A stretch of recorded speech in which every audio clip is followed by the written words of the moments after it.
Most are aware that when a person reaches their later years, estate planning is very important. This includes the obvious assets, the home, car, and bank accounts. But an estate plan also needs to address beneficiary designations on pensions and IRAs, the value of life insurance policies, and tax issues. Covering all aspects of estate planning and making sure everything is consistent across assets is key to ensuring everything is appropriately taken care of down the road.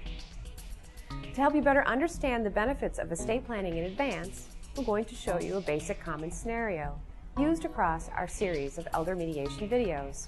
Scenario A. Nancy is 65 years old and has 3 sons, John, Robert, and Andrew. Nancy is self-sufficient, but one day she unexpectedly has a stroke and can no longer take care of herself. While Nancy and her family began the process of preparing a basic estate plan, including a will and a trust, Nancy did not finish the process and did not realize how failing to complete the plan could impact other areas of her life. In Nancy's case, she created a revocable trust, but didn't transfer any of her property into the trust. Now Nancy and her family need to consult a lawyer to take some steps to make sure things work smoothly in Nancy's estate plan. Also, Nancy might run out of money for her care now. Because she didn't plan in advance, she may end up on a waiting list for public benefits, or her estate may have to pay the government back for care she needs now through the end of her life. This situation would have been easier with complete planning ahead of time and good communication with a team of professionals who would have worked with Nancy through these changes. Instead of scrambling to wrap up all of the other estate decisions, Nancy, with the help of her sons, could have set aside time in advance and worked with a lawyer or mediator specializing in elder care to ensure Nancy had a consistent and complete estate plan. Scenario B. When Nancy turned 55, she hired a lawyer who specializes in elder law, which includes estate planning. The lawyer educated the family on all the different aspects of estate planning and worked with Nancy to create a comprehensive plan. The first step of estate planning is to prepare documents that are applicable while Nancy is alive.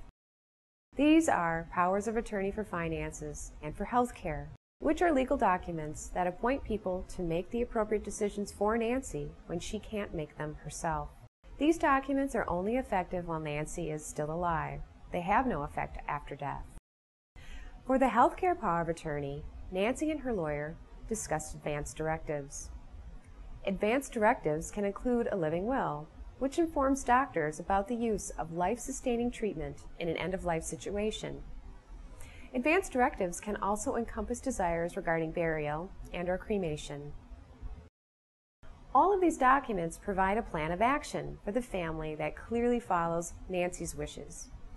Because Nancy prepared for this part of estate planning in advance, there's no need for the family to speculate what she would want after her death, or if she was unable to speak to her for herself because of incapacity.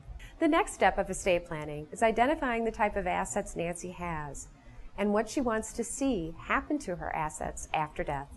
Many assets like retirement accounts and life insurance are not controlled by a will since they pass to the beneficiary designated by the terms of the contract.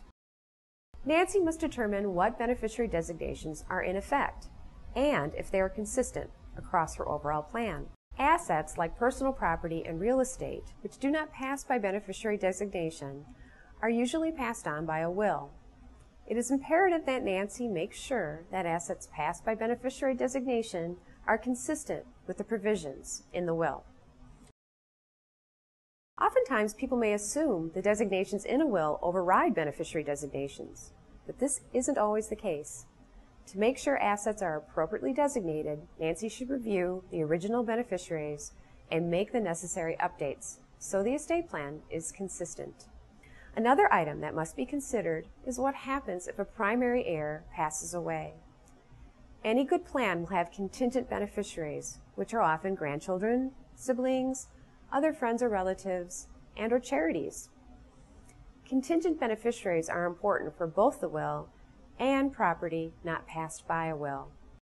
If Nancy has a disabled child or grandchild, her plan should include a method to ensure that any inheritance received by a child or grandchild will not disrupt receipt of public benefits. Trusts, either revocable or irrevocable, can be valuable tools if Nancy has a large estate that requires tax planning or an estate with complex assets, for example, a family-owned business. Tools. There are many helpful tools that can assist with smooth, comprehensive estate planning.